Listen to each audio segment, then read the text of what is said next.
Okay, people. So today, of course, is another Thursday here in the conversation land. I am your host, Edwin Maya. I have Miss Stefanie Carey here with us today, and I am super excited because I know the conversation is going to be great. But before I get to her, I know you're rushing. Don't rush me. Hold on. This is the conversation, Outspoken Opinionated. I am your host, Edwin Maya. If you aren't following us, go to our Facebook page, The Conversation Outspoken Opinionated. Go to YouTube, The Conversation Outspoken Opinionated. Of course, we're on Instagram, Outspoken Opinionated Podcast. On Apple Podcasts, The Conversation Outspoken Opinionated. And Spotify, The Conversation Outspoken and Opinionated. Today is the last Thursday in September. Last week I was on vacation. People, I had a good time. I ain't gonna tell you about that because what happened in Lisbon stays in Lisbon. Okay. So I'm gonna bring Stefanie in. Stefanie, thank you so much for being here. Thank you too for having me. It's amazing to be here and I can't wait. We are super excited. So guys, I have been trying to hunt this lady down for a very long time to get her to come over here. And she's been playing with us. But anyway, she's here. So if you guys have questions for her, send them in. Stefanie, it's amazing what you're doing. I think, was it last year?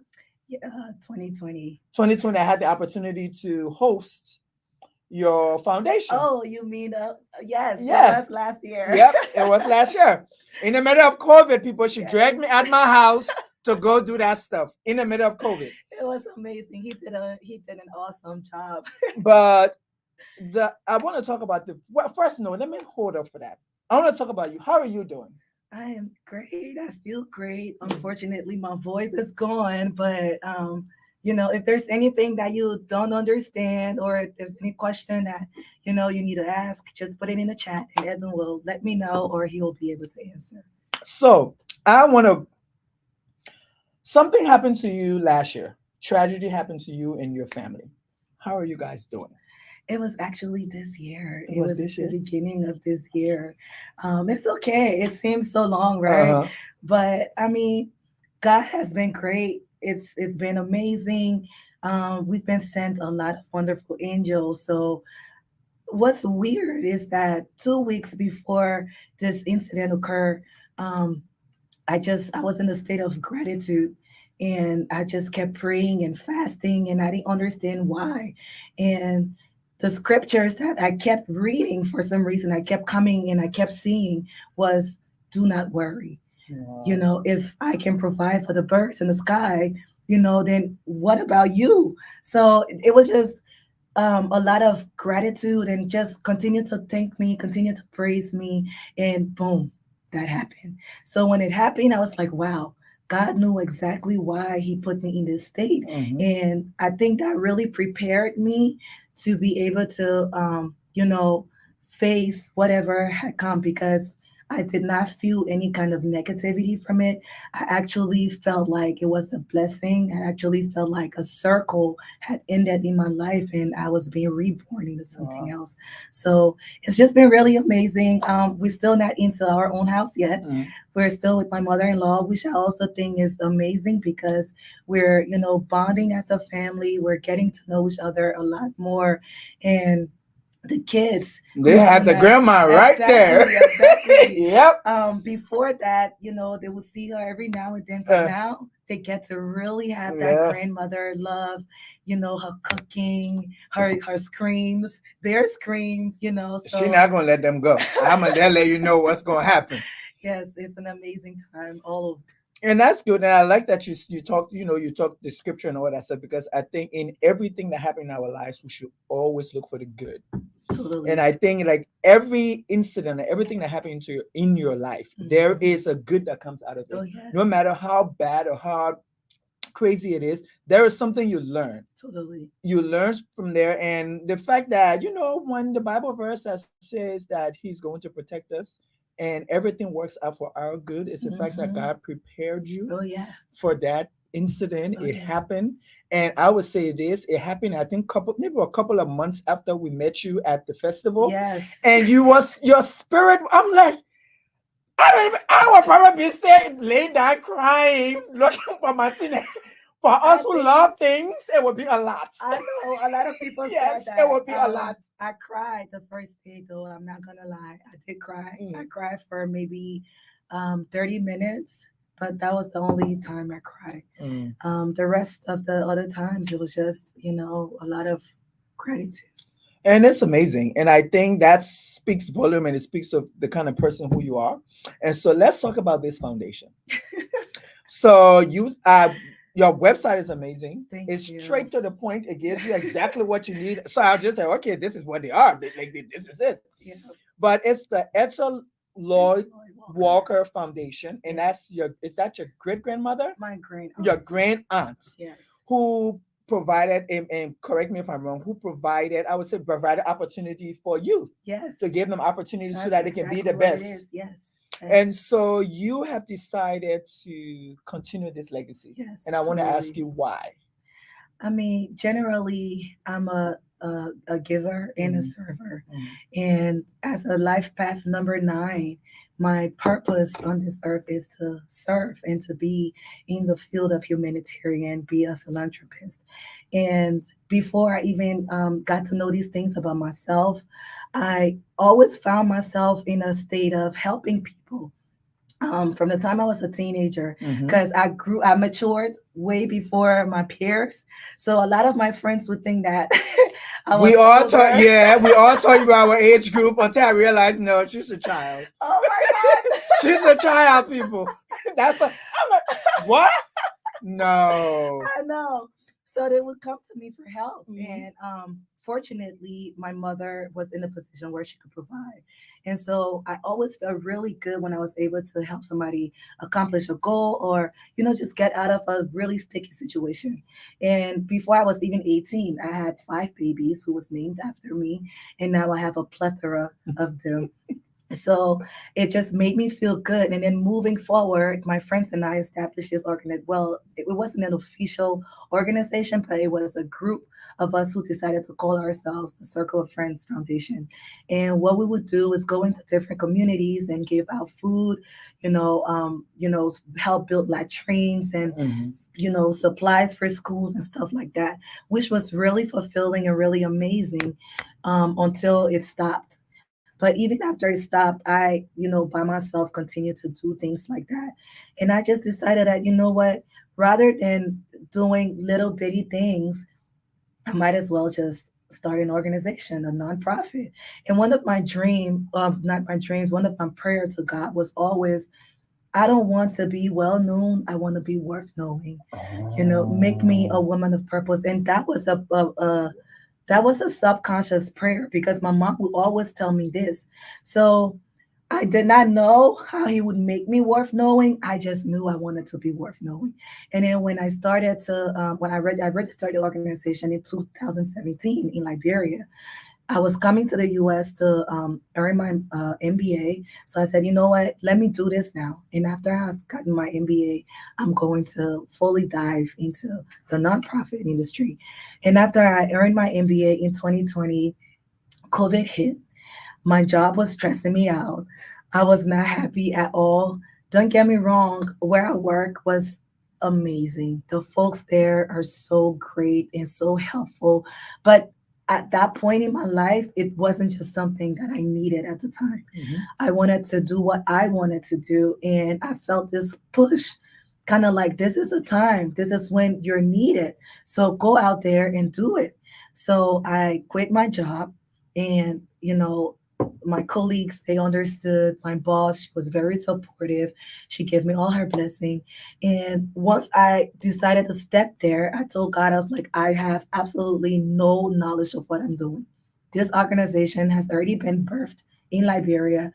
It's a total different transformation in America. Mhm. The process of starting a nonprofit, trust me, Mhm. it is long and tedious, but that was something I really enjoyed doing.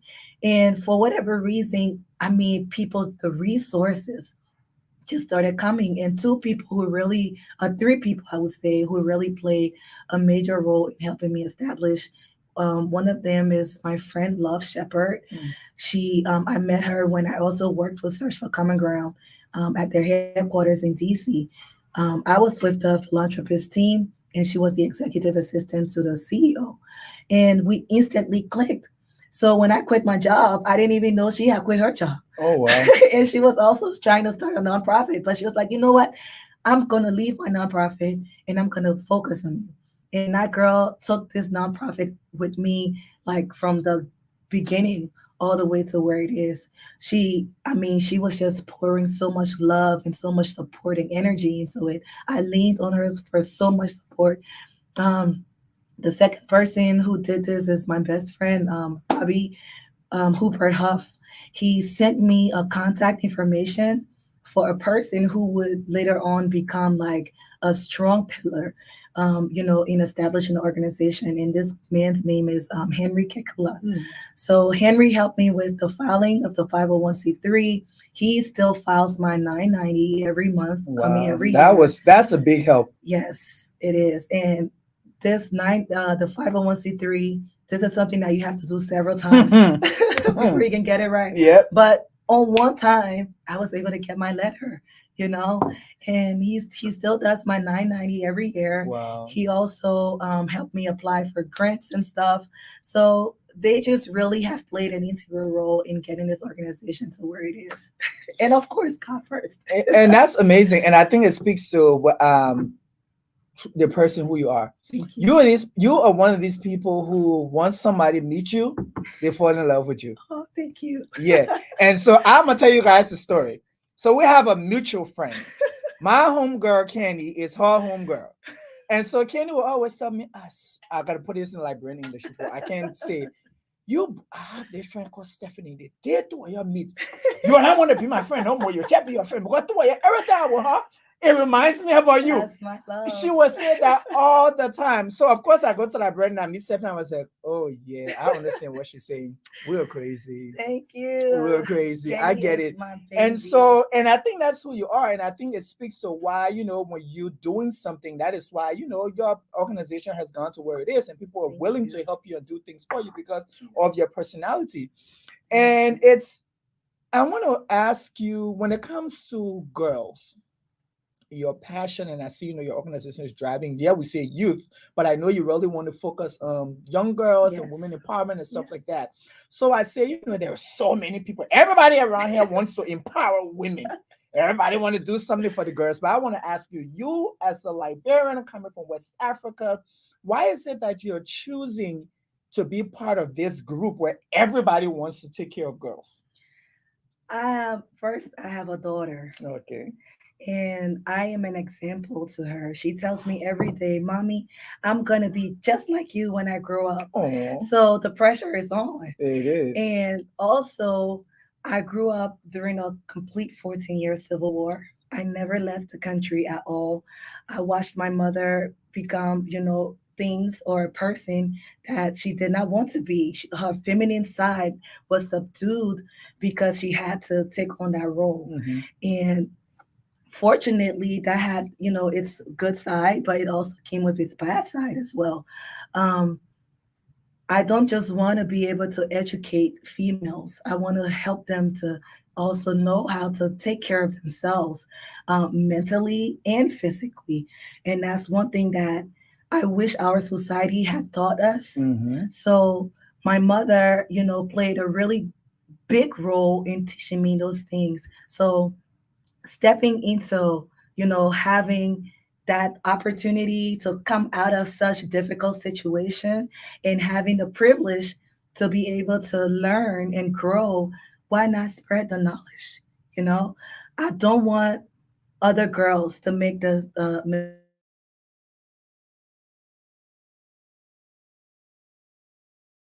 My daughter is really smart. She's working her way through it, to the top. And I just really want to show an example for her and, in the process, just heal. And so we have this, what I would say is it's an epidemic in Liberia where our young ladies someone posted it on Facebook recently and said that, they don't understand why everybody say these things to women when when the girls graduate from high school, they were just thrown out there and they have to fend for themselves. And so the only way that they can fend for themselves is by sleeping or dating these older men to take care of them. And this is an area now. I'm gonna be extremely transparent. This is You're an area going. I don't talk about, and I don't talk about it because I have close people to me who have gone through this process, and so I keep my opinions to myself because I'm a lawyer friend Yeah. and I respect my friends. But you are someone who is trying to get into this avenue and work with these girls. Yeah. So what would you say to a young lady who say, I have nothing and this is my only source? And so you're telling me, women empowerment, you can be whoever you want to be, but homegirl, if I ain't do what I gotta do, I ain't gonna be what I'm gonna be. So One thing I always tell people before I answer your question, because every time I'm answering a question, I like to give a little bit of backstory. mhm, Um, so, unfortunately for these girls, they're being raised in a society where it's has become a normal thing for them to, date older men for their money mhm. as well. Personally, I am attracted to older men. Oh, excuse me. So, my husband, Did y'all hear that? my husband is 16 years older than me. Oh, So, oh, she got a I zaddy. oh yes, I do, She child. got a zaddy. And you got salt and pepper. So when I was growing up, I had a lot of females who were super intimidated by me. Mhm. And I don't know, I mean, I do know I'm an attractive woman, but I don't allow that to get to my head. So for a long time, I was confused as to why these women would just lie on me for no reason. And I wasn't even having sex at the time. Um, but then the older I grew, I mean, the older I became, I understood why they would do that. And it's because one, their men are predators. Mm. They want everything that passes in front of them. And in Liberia, the society we live in, or I lived in, had made it so what's the word? So normal for older men to perform statutory rape on a girl. Mhm. And the girls allow it because if I see my big sister, who I have so much respect for, she's not working, she's making no effort to work at all, and then she has this man who comes every day with the starchy shirt Mhm. and the 5 cell phones and the big car, and as soon as he come in the house, oh, to the girl or Josiah, put Mm. the generator on, Yep. you know. That life. I'm looking at that lifestyle like, dang, this is what I want. I mean, soft life. Who doesn't want soft life? So they make it normal. And unfortunately, the only thing we can tell these young girls is to have high self esteem and dignity, because our society does not provide the opportunity for Mhm. these women to be Yep. empowered the way we preach about it. Women empowerment. Oh, don't sleep with men. Mm. Don't do this for money. But what other resources are there? If they're not sleeping with men, if they can't get out of the country to better themselves, what else Yeah. besides women empowerment? You know? So it's a sad thing to say, but there's really nothing you can do until the government or the society as a whole decide to create these opportunities for girls. And part of my mentorship program is to tell the females that, listen, there are opportunities out there. Mhm. You can establish a whole organization, a whole business that does not have to be a boutique or a hair salon, because everybody in Liberia wants a boutique and a hair salon. No shade. No shade, no shade. One of my best friends has a boutique, but she's been having a boutique since since I knew exactly. myself, we've been Exactly. doing it. I'm like, "Girl, can we do something else?" And she knows how to play her game, Exactly. and there are other successful women Mhm. who also have boutiques, but when you think about it, it's not it's only making ends meet. Yeah. You're not really establishing yourself. You're still out there waiting for your man to give you some money, or you still have to get a 9 to 5, and some people will say, oh, but at least she's doing something. No, if you want to take yourself out of that society, you have to think big. And you Mm, cannot establish something like that with a boutique mm, or a hair salon. So building um, a business empire that's going to be international yep. is what I always encourage. And It all starts with the mindset. For me, when I went to school, I got my undergrad in from United Methodist University. I got a business degree, and there were many times where I sat outside the classroom door because the class was so full of people. There was nowhere to sit. Um, Teachers or lecturers, because they weren't professors, Mm. they were constantly, asking for bribes. And what I told myself was, listen, you wake up every morning to come to school because you chose to come to school. Yeah. Why are you coming to school? Because you want to be a better person. When you're asked to defend your degree, do you want to know how to defend it or do you just want a degree? So these were real life questions that I asked myself. And so when I went to school, I did not just follow the peer pressure and said, oh, you know what? Um, this business 101 is too hard. Mr. Jonathan said if I give him 200, he will pass me. So there you go. Mhm. But I have the degree. What am I doing now? I don't know anything at all. I can't defend when I go and sit amongst business people. I look a damn fool, Mhm. you know? So you really have to be able to want these things for yourself. You have to be ready to invest. And that's why I'm so proud of the children in my program because they are, they're not just going through what they're going through. Okay. They're hopeful of what they want and they have big dreams. Two of the girls just graduated Mm. and they're on their way to college.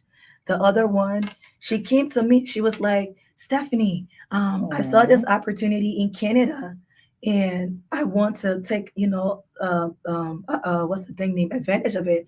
And I was like, I was so proud of her. I was like, look at you, Yeah. the scholarship is being offered to you to go to college. But again, you're making time of your resources. You're not just putting yourself in this box and be like, you know what? Since this is what society has for me, this is where I'm going to be. No, you're making sure that you're getting and attracting the things that you also want in your life. So these are things that I instill. Don't just live in a society Mhm. and think that, okay, everybody says it's normal, so it's normal. No, you should want things for yourself and you should go after those things. And mom is watching, right? Oh, So mom said, "My baby, thank you, yeah, kisses." Mom's always watching. She always supporting. But I think for us who d- who are coming from Liberia, who came from Liberia, now we have the opportunity to be in this country, United States, or people who live in Canada, in Europe, but just I would say who have had the opportunity to be in a developed country. When you leave your country, wherever you're from, and you go into this place where they say they're a land of opportunities, oh yeah, we expect for money to be floating. exactly. But for me, I think what I've gathered over the years, the opportunities are my connections. It's the people I Mm-hmm. meet, how Mm-hmm. I interact with these people. Yeah. Where because I think a lot of us in Oh who have yes. made it, I would say we've made it Yeah. because we are okay, we're fine, we can pay our bills on time, we can go on our little vacations, we can go to the little bar, Oh yeah, yes. and do shots. That's what we do, and we're okay. We're We not can take complaining. trips. We can take a little trip, to have a good time, and we're okay. But it's because we took the opportunity of those connections that we made and we made use out of them. Yes. We didn't just sit on them. And so Exactly. you have started you working on this foundation. I mean, your girls are being productive and all that stuff. You're doing all this stuff. And so once these girls, so I believe it's a mentoring program, right? It is a mentoring So the program. girls are part of this program. So do they Yes. graduate from the mentoring program and then No. move on? So No. they're in it. You're as long as you need the support, we You got you. provide, and that's amazing. Yes. And so the mentors, how Mm-hmm. do you choose the mentors? Most of my mentors are female. Okay. Females. I'm a little bit sketchy for Mhm. now. Just Mhm. for now, when it You comes should be in to people's lives. when it comes to men. But I do still have a few male mentors, Okay. and they are mentoring boys. Okay. Um, for now, we don't have a set mentoring curriculum, which is something that we are going to develop in the future, because I would like to, measure where that kid was before you met him to where he is now. Amazing. So that's just what it is. But part of my organization, I'm eventually going to grow it into teach my girls holistic living, getting in tune with their spirituality, because I can provide you the education, I can provide you the mentorship, but I also have to build your mind so that you're able to move in life without having to, oh my God, Stefanie, every little thing, Stefanie, or mommy, or mentor, So that's one of the really most important thing that I'm working on, and I can't wait to get there.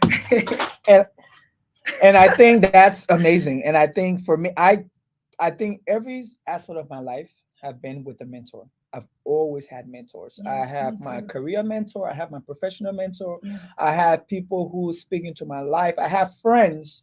You have specific friends where you go to for Oh specific yes. things, Oh and I yes. consider them to be mentors. Hmm. And we have a mutual friend, and that mutual friend that we have is my real life mentor. Yes. So when I'm going through some stuff and I know this is real life stuff, I'm on the phone like, you got to help me navigate this shit because I'm about to freak out. And she's like, oh, you'll be okay. It's not that deep. And she like give me good advice. And I'm just like, wow, I didn't look at it that way.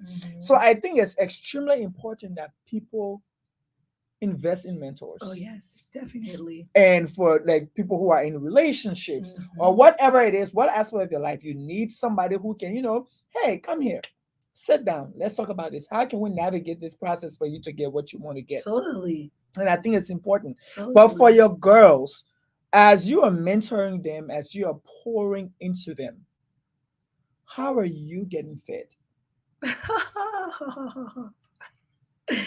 It's a plethora of ways. Oh Baby. Lord, she Plethora gonna of she gonna talk ways. she gonna talk about you, sir.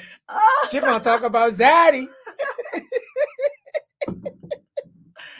if my husband if my husband is watching, he will be surprised to a lot of things that I'm about to say. But I started being fed primarily by my mom.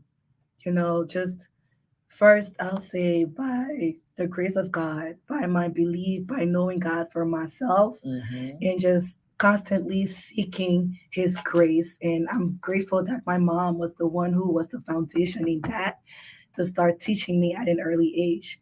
And then as I grew older, my spirituality grew. And then I also realized that outside of, being a Christian and being, all into the things of God, the universe also have things to offer as well. And I started to, practice, affirmations. I started getting very in tune with the stars and with the moon and with crystals. And for a long time, I kept these things to myself, because our society, the minute you start to really, be yourself, it's frowned upon. Yeah. If it's not all about Jesus Christ, then it's all about witchcraft. Oh, poor Jesus. So I did not, fully step into that part of myself until I moved here. And then I started to like really just really dive deeply into it. But why I started to really dive deeply into it is because I started to go through a lot of issues with my marriage, with myself, um, and just with my perspective on life. And a lot of triggering things came to me, and I needed to find different ways to heal myself. And believe it or not, it first started off as a physical thing where I don't like to use this word, but I have a little bit of body dysmorphia, as well as a little bit of vein-ish. So when I started to like go through like hormonal phases and I could not figure out what was going on, I was like, what is wrong with me? But before I get to that part, spiritually, how I feed myself, like I mentioned, first of all, I'm a Christian. You cannot take my Jesus Christ away from me. I will pray you to death. That's it. So that's all we knew. People don't understand that. Exactly. But then I also realized that I needed to heal from some traumas that I had gone through that I had never talked about to certain people. And these things, I felt like putting them in the back was me getting rid of them. But as years and years went on, I found out that situations that I thought I had addressed, it was still there. I had not addressed it. I found myself still being triggered by the least bit of things, still like seeing the person and instantly being reminded of what they did to me, Mhm. and I just really needed to find that way to forgive and to heal and let go. And that process started for me in 2018 when I brought my nanny with me to America and she ran away. Oh, Um, okay, with my I'm gonna stop you right there. Stop. The whole show stop. I will put it in a brain English for you to understand it. Y'all won't understand it. So they get decided. They get a husband, the whole family. You brought a woman from Liberia, you said the mom run away. What you expecting her to do? I'm trying to what she was supposed to do? Stay with you? I guess not. America? I Like guess not. America. This America, I America? didn't know it's filled with milk and honey all week Sweet. round. That old mama just washing your vivi. But I what okay. So eventually I knew that I would have had to let her go. Yeah, So of I course, was yeah. not hurt about her leaving. What was hurtful is the loyalty and the commitment that she had given to me and my mother and my Oh. family before we brought her to America. And she could have ran away at any time, but Mhm. she ran away during the time I needed her the most. My daughter was only 2 months old at the time. My husband was still primarily living in Liberia. I had Wow. no real help. I was also just starting grad school. Oh my God. So it was a lot. It was very hurtful at the time. And I struggled with forgiving her. Oh, And that's not something that I'm not the type of person who enjoy walking around with bitterness. oh, I You do. know, I love it. It's amazing. I love it. I can walk in the room, the person is there, I just ignore them. oh And I my feel so good. I'm like, oh, they're there. They're looking at me, right? I love it. I just, Yeah, sorry. I'm totally not that person.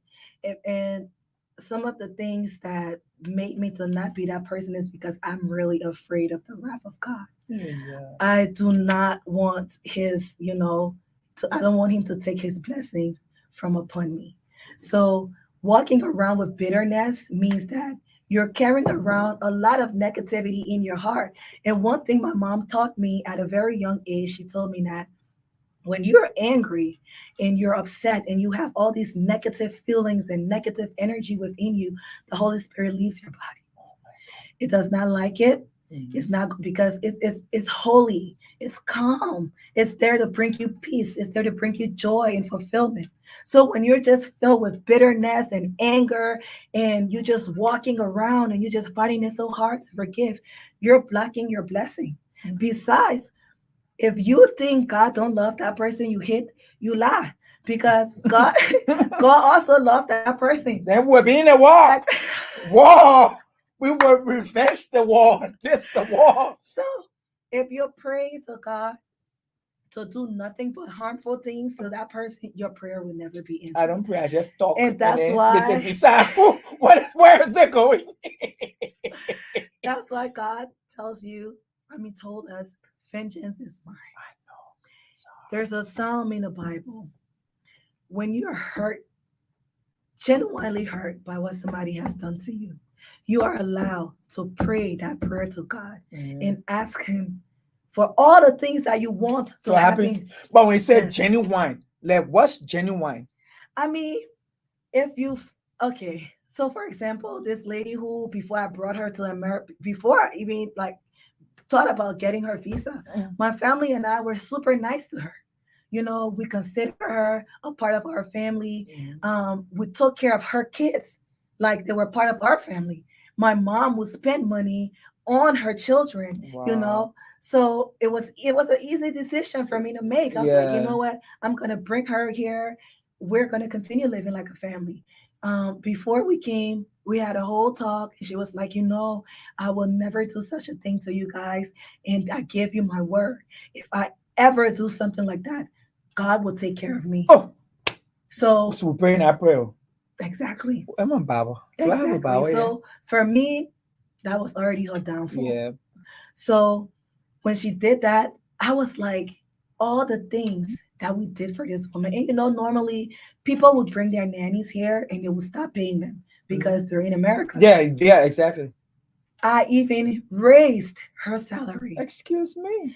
because I wanted her to feel really comfortable. Oh, that's I told her, don't do any house chore. I will do everything. I want your attention to be primarily focused on on my children. So she had her own room. She had access to whatever she wanted. And on top of that, on top of paying her every month, I told her she should not, like, when her children needed stuff, she should not bother to use her money. She should let me know. My husband in Liberia would take care of it, them. Oh, okay. or my mom would take care of it. So that's exactly what it was. Like, she would come to me, oh, Stephanie, can you do this? And that's what we would do. When my Wow. husband comes and he's going back, we would send like things for them.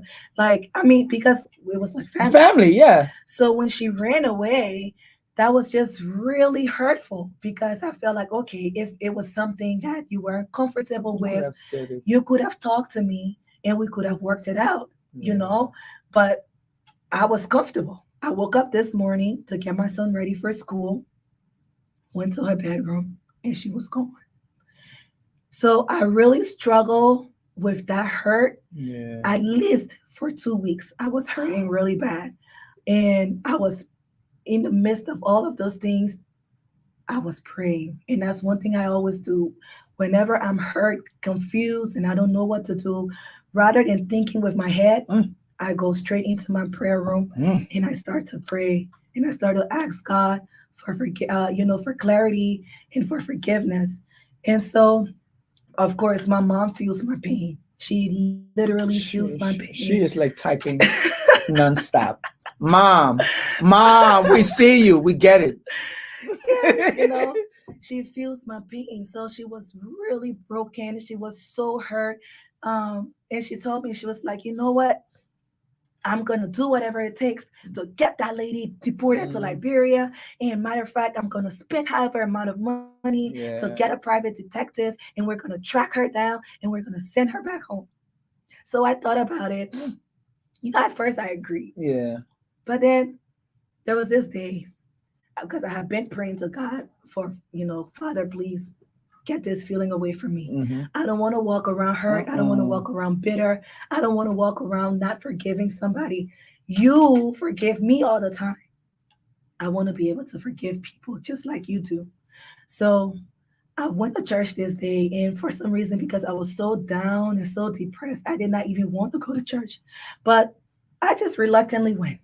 And when I tell you, that day, the sermon was about forgiveness. And everything that man was preaching applied to me. And at the end of the sermon, he said, if you're going through something or you're finding it real hard to forgive somebody right now, come up and I will lay my hands on you.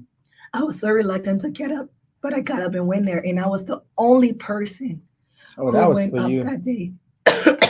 It was. And I poured my heart out to that altar.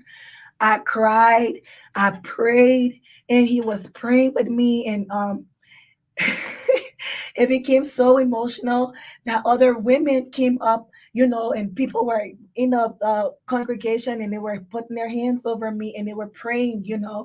And when I tell you, I left that church, it was like something got out of me. That whole weight you just let go. Yes, it was. I mean, it was gone. That anger, that bitterness, it was gone. And so I talked to my mom and I said, you know what? We're not going to deport her.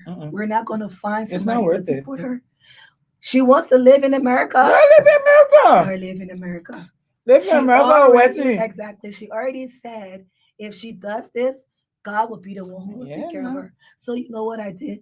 I got down on my knees, Edwin, and I prayed to God and I asked him for specific things. And I told him, I said, God, I'm not going to do these things by myself because it will not satisfy me. I don't care how much I do to her, I will not be happy. I knew that deporting her or allowing her to go back to Liberia, it wouldn't have fulfilled me. I No. wouldn't have been happy about it. I still would have been hurt. So I told God, I said, this woman, whatever household she walks in, will not be settled until she leaves. Hmm. I may not know it, but I want you at some point of this to bring it to my attention, just so I know that it's happening. And I talk to God like we're having a conversation, and He speaks to me clearly where I hear Him. Exactly the prayer that I prayed to Him is exactly what happened. And I told Him, I just need to know one time. And when the news got back to me, exactly what I thought would happen is exactly what happened to her. And I told him after that one time, I don't need to know No, it's what's good. happening again. I already know it's happening. And I'm good on her. I'm straight. you know? And I think that's super important. It's super important that we always tap into our spirituality.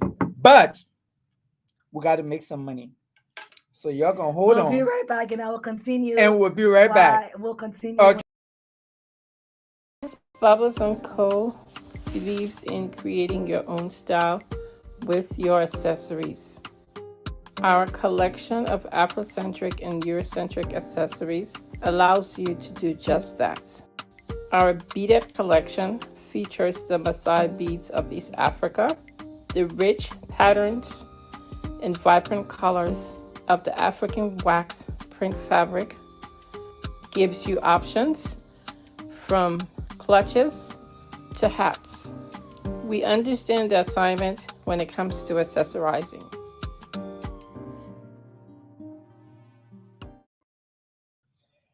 Okay, so we are back. And so we have had a great conversation again. Of course, this is the conversation Outspoken Opinionated. I'm your host, Edwin Maya. We have the lady Stefanie Carey here with us. She is on the mic. She's doing her thing. She's giving us some great information. I did not know how spiritual this lady was because we did not meet in a spiritual era. So all that Jesus Christ person, what she giving me, I'm kind of confused because we met in a Gentara era. C'est pas le pain. C'est pas la peine. Après, we met. So I would leave it alone. But anyway, I want us to, the last time we met, Yeah. we had a little brief conversation. And you had like this, you have moved into, my words might be messed up, but you have moved into this really realm of spirituality Yes. that I think everybody needs to understand. And I think just my conversation with you, I was so interested. And I was like, wow, this is why I want her on the show. Because if you can, it's just like there is some sort of peace. There is some sort of peace that you brought into that conversation that I think for me was extremely intriguing because I was just like, wow. I think a lot of us who don't understand the power of the universe, and we hear this thing all the time when people say, if the universe agrees, if I know, and if this, that people say, oh, there is a God, and they be like, yeah, but I believe in the universe. I believe that whatever happens, like for me There are personally, elements in the the universe. verse that propels certain things. Yeah. And for me personally, I know I don't believe in coincidence. I believe that everything in my life has happened for a reason. Oh, yes. Everything was orchestrated Mhm. by a higher power. I believe in God, Mhm. but I believe that everything happens. So so tell us about this journey or this, I would say, this new lifestyle. Is that correct? Yes. It's Okay. a lifestyle. Okay, y'all heard it. Y'all heard she got that zaddy. She got a new lifestyle. Y'all slipping on this, homie. But the funny thing is, like I said, it all has matured, but Yeah. it's been there. Mm. And the reason why it's matured is because, of the hurt that I've experienced. And, you know, like going back to the story that I just explained, that's really when I started searching for healing and stuff like that. So the more I dived deeper into my spirituality, I find that there were really interesting tools that I could use to heal myself. And so it started off first with my eating habits.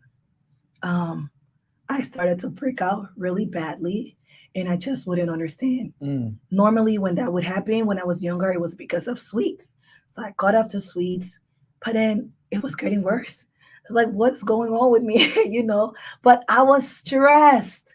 That's what it was. Yep. I was so stressed and I couldn't figure out what it was. And I didn't know that there was so much trauma and so much hurt that I was holding on to until I came across a sister circle.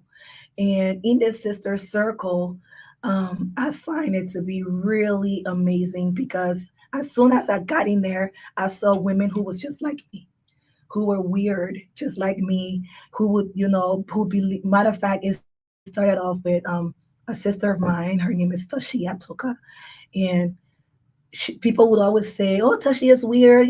She likes the moon and the stars, and all day she's talking about the planets." But I loved it, because I knew that these things had something to offer. You know, so I started this program called. I came across Queen Afua. I don't know if you're familiar with her, but before I came across her, I started to, get more in tune with Dr. Sebi's work because, like I said, it started off with food. Yeah. So I started to get on a more holistic approach, and that started to work for me. Things that I started to, things that I was experiencing in my body, like disease and a lot of different inflammations and stuff, it started to go away. So I started becoming more interested, like, okay, Mhm. what's going on? And also, I have tarot readers. Okay. Yeah, so that's something that I've been doing for years and years and years. And my husband was super surprised to find out that, I would always go to tarot readers, but I like to know about, what's going to happen and how to prepare for it. I'm good. Nope. Don't want to know. So, um, I started to get more in tune with a specific tarot reader called Solaris. And Solaris was just always on point for me. I've never met her. We've always talked on the phone, but it was just like she was my soul sister. She would read me without even pulling a card. Wow. Yes. And that interested me more. So I came across another one. His name is Jay. He actually called me today just to check up on me. And these people started to become closer to me in my circle. And the more I did card readings, the more I would know about the type of person that I am and who I will become. And before I became a sacred woman with the Queen of Food program, I had a reading with Jay. And he told me that despite you being very spiritual, you practice your different rituals. And when I say rituals, I'm not talking about killing anybody. You all heard it? Because you quite a type what's in wish.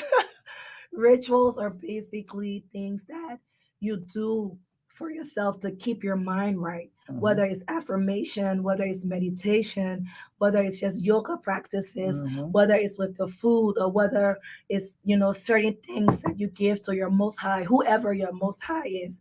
Those are all rituals. So I continue to stay grounded in my spirituality by, becoming one with the universe, grounding myself, not allowing things to like upset me. I started to listen Yep. rather than just hear. Mm. Because one of the things that I had an issue with was my approach to situation, my mindset Ugh. on Tell things. me about it. And I realized that I was not right all the time. I had to give other people Oh yeah, we the real different. opportunity. I'm always right. I had to Right production. Production in the I room, cannot. people. I had to give myself that opportunity to grow. And I'm not gonna lie, it has become beautiful for me. I was experiencing more of my masculinity than my femininity during that time. Mm. And I realized these things were causing a lot of stress on my body because it was causing problems in my marriage. My husband is an alpha male completely. You cannot have two males. Oh no. And I did not realize that I was giving out this strong male energy And that's why he became so resentful of that particular um, behavior. So I had to do the work on myself. And when I started to do the work, I did not do it because of him. I wasn't doing it because I was Mm. like, oh, you know what? I'm going to do this. Now I expect him to do it. No. What I started to do was pray to God to make him or to compromise with me to the things that I wanted for him. And in return, work on myself with no expectations from him. The things that he needs from me as a wife, start to give it to him. And he automatically reciprocated. Wow. And that just started to make me more soft and more soft. And that encouraged me more to go deeper into my rituals of spirituality and really understanding the power of crystals and what they do. I actually am wearing a smoky quartz right now. You see that, Um, people? Here it is. This is a smoky quartz crystal, and I never take it off because sometimes I suffer from anxiety, and that's not something I talk about a lot. And a lot of my friends or people don't know about this, but this helps keep me grounded. It helps keep my mind right. Mm. Believe it or not, there is power in crystals. I've heard. They come from the source. The source provides life, the source is the earth. Mhm. And that's why most times, if you just walk bare feet in the sand, or not sorry, not the sand, but in the grass, you're really in tune with yourself. You start to get messages. You start to get grounded with things that you did not even know Yeah, you could I like, agree. sync yourself with. Mhm. So I really started to understand the power of crystals, and I got more involved with crystals. And one crystal that has really helped my femininity is the rose quartz. Mm. So rose quartz is something that I carry around with me all the time, and it symbolizes love and abundance and purity. And I would always pray to God to bring, clarity and togetherness in my marriage. I'm sorry, guys, my voice, in my marriage. And I was also using the rose quartz to do that for me. Mm. My husband didn't know, but I Wow. snuck one in his bag when he came. Uh-oh. Daddy. And I also had one. And I would feel the vibration of my crystal whenever my husband and I love was growing back stronger. Oh, wow. So it encouraged me to really get in tune with crystals more. Then boom, I started searching for a circle, and I wanted to like, I felt alone in that journey because the only person I could really talk to was my friend Tashi. And Tashi is all the way In in Liberia. Liberia. So it was just really hard to always get her on the phone and talk these things. So I came across Queen of Four, and this was from Dr. Sebi, because like I said, I was researching Dr. Sebi a Mm-hmm. lot. And then she popped up. So I was like, who is this woman? You know, let me check her out. So it just so happened during the time that I checked her out, it was the end of it was 2021 July.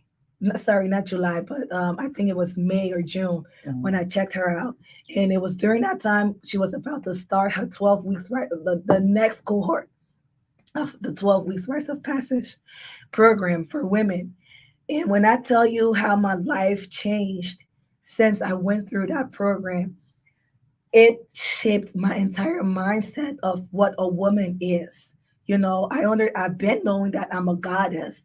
I've been knowing that I'm a queen, but I did not know that God lives within me, you Mm-hmm. know? And that program teaches you how to eat, how to be a complete healer for you and your family. It teaches you how to really thrive in your spirituality. And I found myself knowing about things that I did not even know about and practicing things that has really been able to give me peace, such as waking up between the hour 4 a.m. and 6 a.m. because That's the hour where our intuition is really I've high heard that before. and you can hear your answers clearly. Very That clear. is also the hour of Nebuchadnezzar. Now, Nebuchadnezzar, um, during those ancient times in Egypt, she was this person. She was the mother of the womb. That's how they Okay. called her. And she would come to you and she would answer your questions. She would comfort you. She was Mm. just there for you. So they call that the hour of Nebuchadnezzar because that's when your intuition is listening. Your intuition is really your womb. And that's when you get to answer questions. So I find myself understanding the power and the healing properties of just taking a bath. You know, I've never been one to like the beach and the pool. And I never understood why, but I always found myself loving waterfalls and rivers and lakes.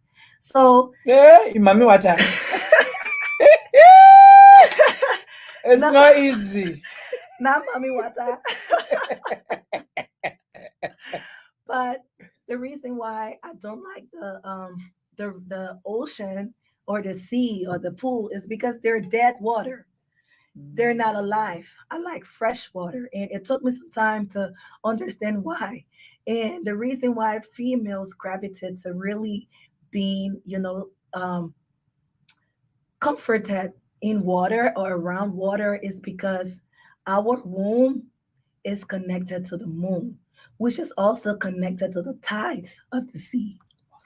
So, which means that we are a body of water and we feel mostly in tune and at our highest and our best when we're around water, when we're going through whatever emotions, when we're, just sitting down in your tub and just crying.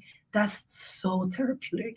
Or even standing under your shower and just, expressing what you genuinely feel. It's very therapeutic. And so, just practicing my rituals and my chants. And when I say chants, it's not home. I said if they giving it to you today, oh, chance they define it for you because you're full of problems. So just chanting certain affirmation to Mhm. yourself. Exactly. And when you say this affirmation, you don't just wake up in the morning and say, I am beautiful, I am at peace, and I love people. Then you go to work and you got a sting attitude and Ooh, make fuss with everybody. ooh, No, production. you have when you tell yourself that I am a peaceful person, you Mhm. have to be conscious and move in that peaceful setting. I This love that. is where this is where your other side comes in because when you find if Peter is the annoying one at work and you just can't stand Peter, and you go to work in the morning and you know that Whew. Peter is about to get on your nerves, you start preparing your mindset already. I'm going to be nice to Peter because maybe he's asking me a question that he really needs an answer to, but he Mm, just does not know how to form his words properly. okay. So if I need more clarity, instead of being short with Peter, Uh-huh. I'm going to ask him for more clarity. Go ahead, ask your question. So I don't even know what to say right now because I think she has given us so much information. And this is when they're looking at me and letting me know that we are almost at the end of this and I need to like calm her down because she's in her zone. If you haven't I realized, am. she is in her zone and I have to know how to calm her down. So this is what's going to happen, people. We are going to have a part two. Yes. We are definitely going to have a part two. We have a part two and a part three. Because our part three is going to be something else, but we're going to have a part two. But I want to ask you, Yes. when we talk about being in tune with ourselves, Mm-hmm. a lot of people see it as being selfish. Mm-mm. How can we differentiate between being in tune with yourself And and being selfish. being selfish, of still being there for people, but you're still in tune with who you are? Boundaries. Oh, they say banjo that bring people. Boundaries, that's where you have. So, for example, I am a giver. Mhm. I will be there for you at all times, okay? But I cannot be there for you at the detriment of me. Uh oh. So, if I am not well and I am not taking care of myself, I cannot take care of you. No. So, for example, um, my friend Robbie and I, we talk about these things all the time. Just hold on 1 second. Robbie, that means you need to be on this show. Because we don't talk about you too much. I ain't giving you no airtime. Back to her. Yeah, we talk about boundaries all the time. Mm. And in as much as a matter of fact, this is a perfect example with Uh-huh. me and my kids. I'm there for my kids 24/7. It's always mommy and mommy and mommy. Even when daddy is around, it's always mommy. And I love to do things for my kids. Matter of fact, sometimes when I don't even want to do it, I want to do it, I agree. you know? But at the same time, I tell myself, okay, when I get home from work, I'm dedicating an hour of talking and playing to the both of you. The next couple of hours until bedtime, nobody talk to me. Nobody ask me for nothing.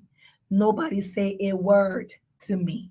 That is my time. That is my time to wind down. That is my time to think about my day and reflect. That is my time to plan my next day. I don't want you to talk to me. If that happens, I automatically becomes nasty. Mm. And I make that clear. If you do not want me to start having a bitchy behavior towards you, and you always want this nice Stephanie and this giving Stephanie, then give me time to recharge. Mm. So they respect that boundary. And it goes with everything in your life, with your partner. And another thing with my husband and I, I'm a housewife as well as a career woman. I take care of my family, I take care of everything in the house. But at the same time, I have boundaries. Do not expect me to always do things for the household when you cannot help me. So I do not want to come home from work stressed about the day and then there's mess all over the house. I do not want that because I don't know about other people, but it literally throws my balance off. It does. I cannot think And you and start to fix the place and exactly. clean everything. And to me, That's that me. is very unfair to me because you are basking in your funks.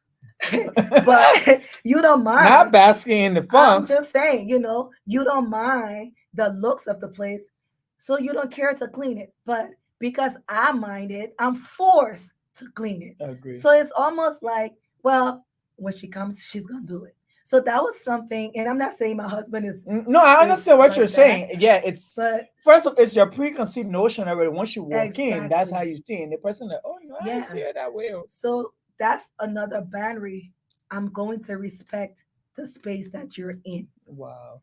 Because he knows that if he does not respect the space that I'm in, Mhm. then I cannot provide him a loving wife and mother to our kids. Whew. So that's how you do it. You give yourself without Okay. being selfish by creating boundaries. So I did not know this is what's going to happen. Okay, guys. So this is what's going to happen. I'm going to give you guys the tea. Stephanie will be back. We're going to have a conversation of part 2. I think every time, we have this thing, and I told her, you guys, look, I'm going to show you this. You see, I ain't write no question because I knew that we were going to vibe. That's just how I knew I had it. And so I want to say thank you for watching. Of course, this is the conversation Outspoken Opinionated. You had Stefanie Carey. She gave us great information. If you want to reach out to her, you can find her on Instagram at. Child, the people will not find it all. So you won't find it, but go to the Etta Llyod Foundation. Go to the Etta Llyod Foundation. Etta Llyod Walker Foundation. Go You'll there. be able to find it. You will And be able to. just to add a few things, I am a sacred woman, which means that I can definitely talk more on spirituality and rituals. I am also a certified herbalist. So Oh, this is another thing that we will get into the next time. yes, we Here. will. So I need to get rid of the fat. I got some fat in my stomach. She need to please. help me so I can eat right. But if she cut off the alcohol, I can do it. So this is my disclaimer. But guys, this has been great. I'm super excited for I think what's happening here tonight. We had a good conversation. And so what I'm gonna do is, of course, you can reach out to Stephanie, you can reach out to me if you have more questions. But of course, this was the conversation Outspoken and Opinionated. I am your host, Edwin Maya. If you aren't following us, go to Facebook, go to YouTube, the conversation Outspoken Opinionated, go to Instagram, Outspoken Opinionated Podcast. We are on Spotify and Apple Podcasts, a conversation Outspoken Opinionated. This was amazing Thursday with my homie Stephanie. We are literally out, and we'll see you next week, Thursday, and it's going to be an amazing conversation. So I see you guys next week. Until then, enjoy.